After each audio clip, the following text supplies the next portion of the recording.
with the bush. The power worked in a tornado. It wasn't always in a tornado. But the one thing in the Bible that power was manifested, it would come and it would go, but it would go back to the ark of the covenant.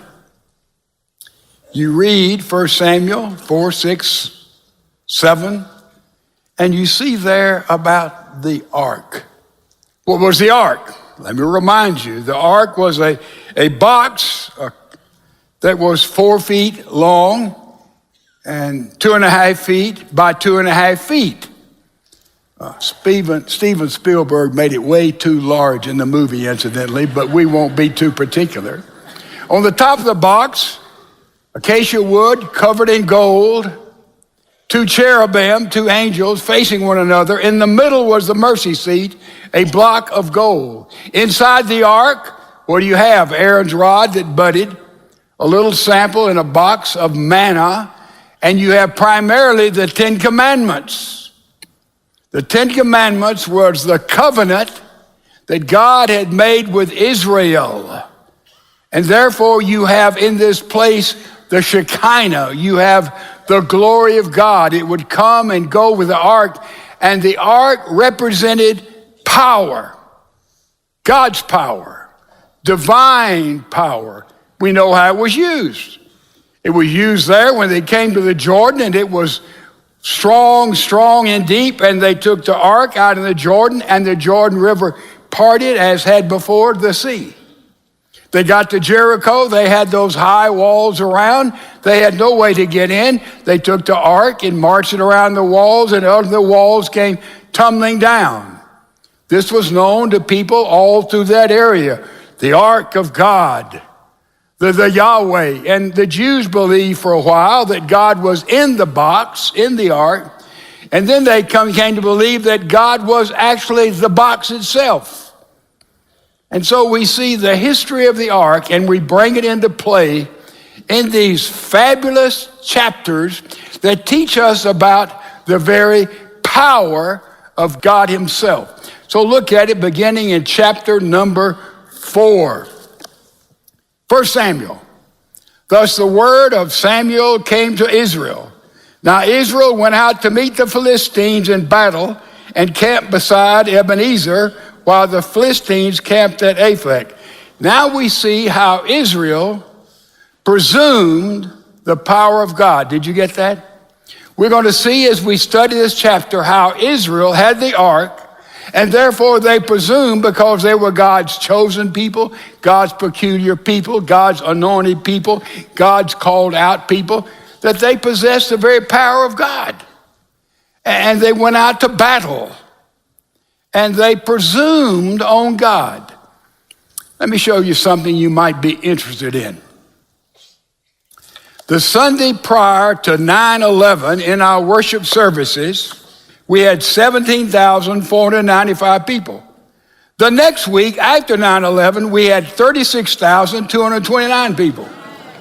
We had 6,479 in a prayer meeting service following 9/11. Well, what in the world happened? All the CEO Christians showed up. Christmas, Easter only. And then all of a sudden, we in America recognized where we had all of our power in those twin towers.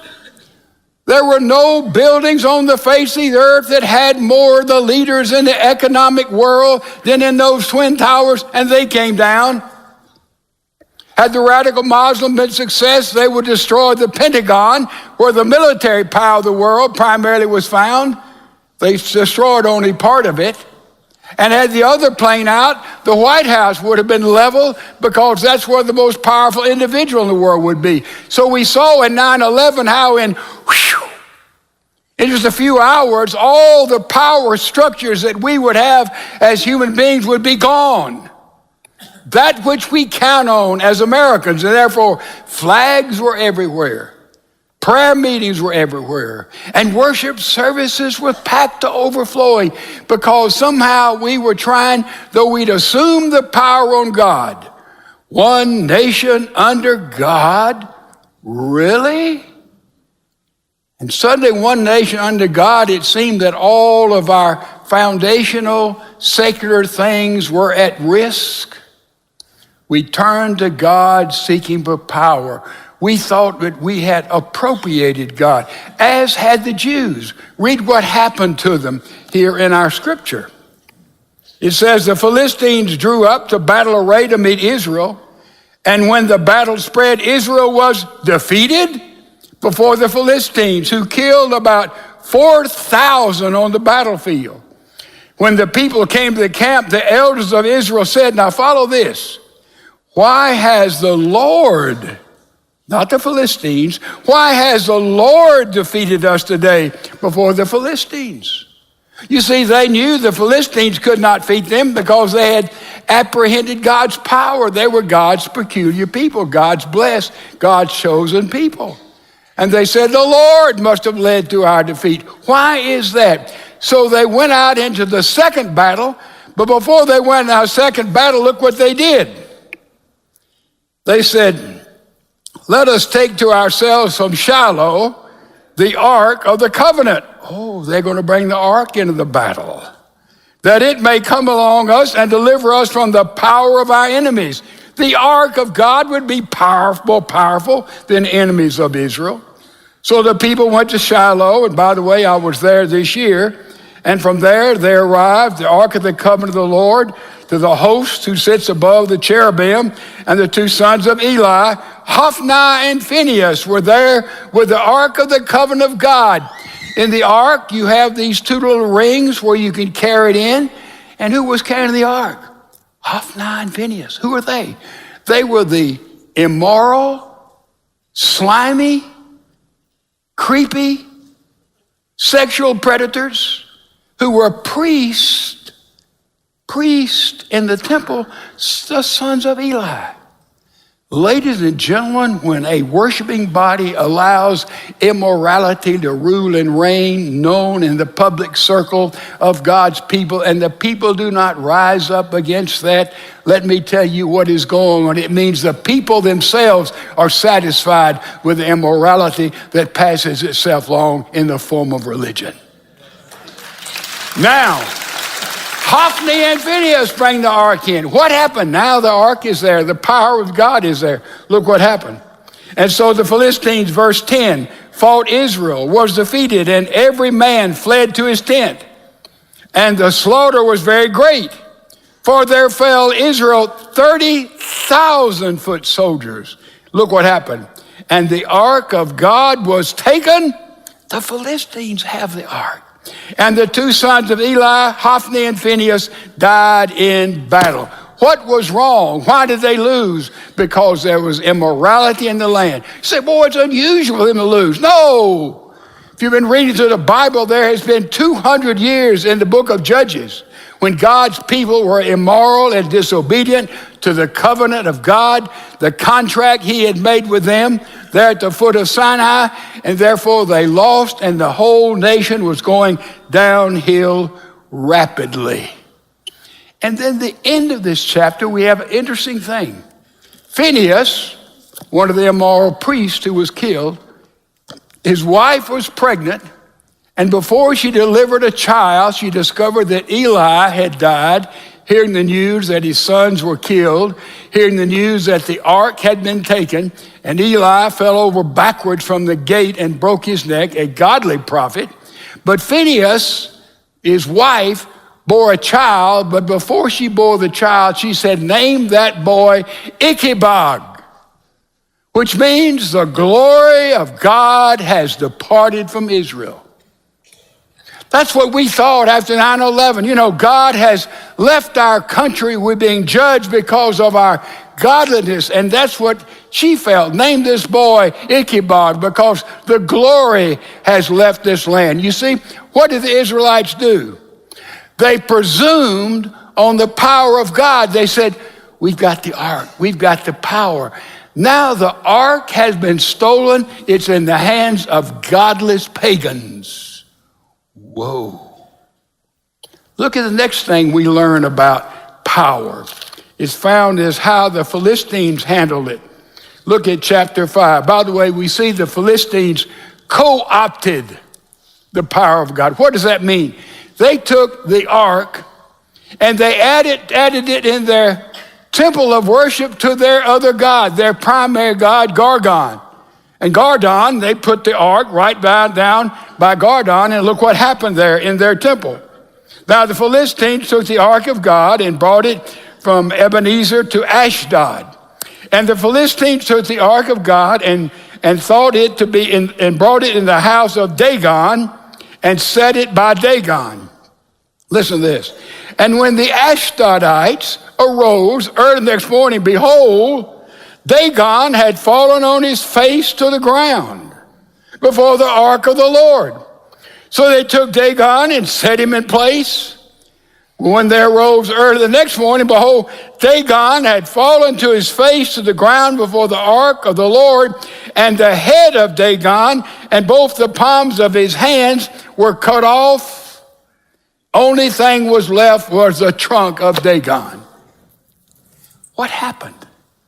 I'm sure the first time Dagon, there was the ark, and Dagon fell down in the night on his face, and they must have went in and said, you know, some of those mischievous teenage Philistine boys have pushed over our God in this holy temple, and they picked him up and put him back. We're going to find out who did this. But the next day they went down, Dagon had fallen on his face, and his head had been severed. No wisdom. His arms were cut off, no power. And that tells us not only was the God in the ark, the God of Israel, more powerful than Dagon, but we know that the God represented by the ark in Israel was actually the only true God, because Dagon had no wisdom and had no power, was nothing, was pagan. And then we've got a problem. Here's the ark. Philistines have possessed the ark. What's going to happen when godless people try to handle God and godly things? We see in verse 6, now the hand of the Lord was heavy. By the word heavy there is kabod. It is the glory. The hand of God, the glory of God, the presence of God was heavy on these people. It says, and they smote them with tumors, both Ashdod and its territories. Now, godless people were trying to handle the ark, the things of God, and it says in your translation, tumors. They were smitten with tumors. Another translation said all of them got hemorrhoids. True. In the Hebrew, they all had hemorrhoids. A better translation would be the plague came. And they began to kill people, and they were suffering because they had what they perceived and what was the literal power of God. And they knew it came, this judgment on them, because of how they had handled the ark, and they had seen that their pagan God was powerless before him. They said, what are we going to do with the ark? They said, okay, we'll pass the ark on. Look at verse 8. They sent it to Gath, another one of the Philistine cities. What happened at Gath? The judgment came just like it did. They were stricken with bubonic plague. Judgment came on them. The children of Gath said, we don't want this thing. This is what we're going to do with it. So they sent it to another Philistine city, Ekron. See verse 10? And those Ekron, they said, we don't want the ark. And the judgment came on them. Until finally they had a meeting of the Philistines. This is so interesting, chapter 6. And the Philistines called for the priests and the diviners, saying, what shall we do with the ark of the Lord? Tell us how we shall send it to its place. Send it back home. And they said, if you send away the ark of the God of Israel, do not send it empty, but you shall surely return it with a guilt offering. Now, pagans feel guilty about how they're handling the things of God. Isn't that something? So they make some gold and silver, and they get a cart, and look what happens. I love this story. Verse 7, chapter 6, 1 Sam. Now, therefore, take and prepare a new cart and 2 milch. That means cows that have recently calved. They're milking cows, on which there has never been a yoke, and hitch the cows to the cart and take their calves, listen to this, back home, away from them. Take the ark of the Lord and put it in the cart, and put the articles of gold which you will return to them as a guilt offering in a box by its side. Then send it away, that it may go. Watch if it goes up by the way of its own country toward Israel, that would be Beth Shemesh, then he has done us this great evil. They will know that God has judged them. But if not, then we'll know that it was not his hand, God's hand, that struck us. It happened to us by chance. What's going on here? They're trying to determine whether the ark and the way they dealt with the things of God had brought judgment upon them, or was it just an accidental thing that in their cities they had plagues and they were dying, and they said, we'll know for sure. We'll put this ark, this holy thing, in a cart, and we'll get 2 cows that have just calved. They're feeding their calves. We'll take the cows away from their calves. We'll hitch them on the cart to pull the cart toward Israel. And these cows had never been broken before, never had a yoke. And if they go on toward Israel, the Philistines knew this wasn't a chance thing that judgment came on them, because the ark was to be headed back home. And anybody who knows anything about cattle, and I know about that much, those cows would have turned around and go back to their newborn calves. You couldn't have stopped them. But what did they do? They headed right for Beth Shemesh, right in the country of Israel. They headed back home with the ark, and the Bible says in verses I'll not read, they went back home lowing loudly, taking the ark back to God's people. And then God's people didn't handle it properly there, and 70 of them died when they said, let me look inside, see the 10 Commandments still there. Bang, a holy thing. And then the ark became a hot potato. What are we going to do with it? See, they had co-opted the power of God. They wanted the power of God to be used for their pagan purposes. How do we apprehend the power of God? I'll tell you exactly how we do it. With the presence of God. It is only through the presence of God do we have then the power of God.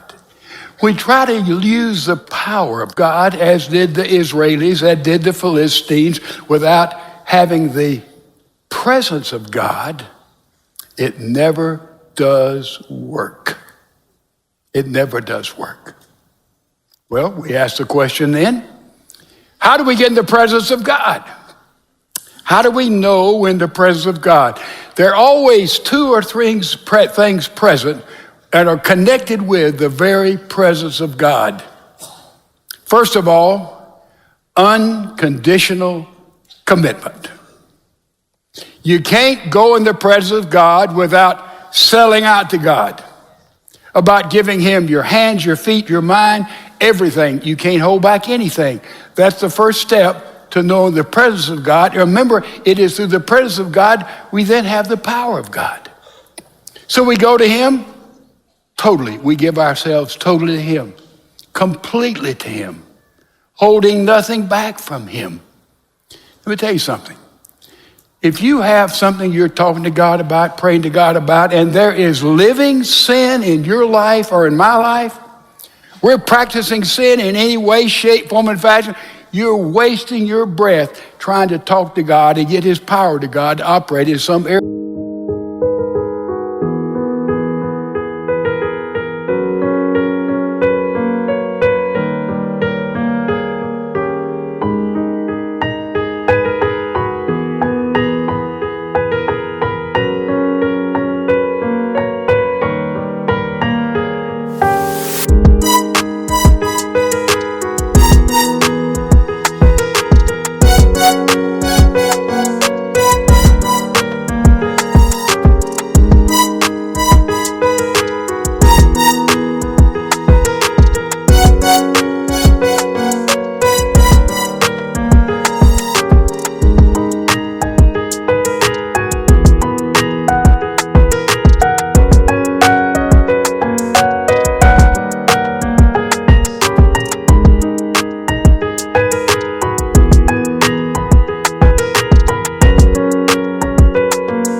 you. You have to, first of all, deal with that brokenness, that sin in your life. That's what total commitment is.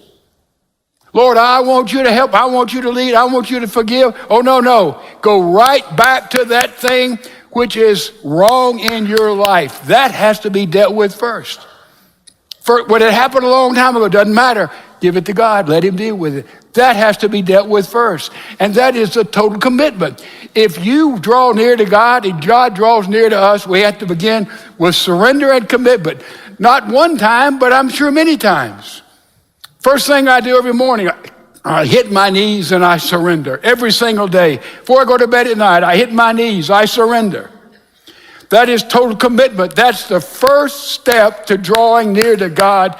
James says, draw near to God and what? He'll draw near to you. It's available. The first step is complete surrender. The second step, you have to destroy some idols. It may be a good thing. Your idol may be work. That's a good thing. But if it has higher priority than things of God, a good thing can become a bad thing. What is that you must have? What is the audience that you're living for? Who are those that we want to approve of us? They can become idolatrous. Anything, a house, money, positions, pleasure, sex can become an idol. And it takes the place of God. So first of all, we have to tear down those idols.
In order to draw near to God and God to draw near to us. Complete surrender, then there's destruction of idols. And then what comes into play? The mercy seat.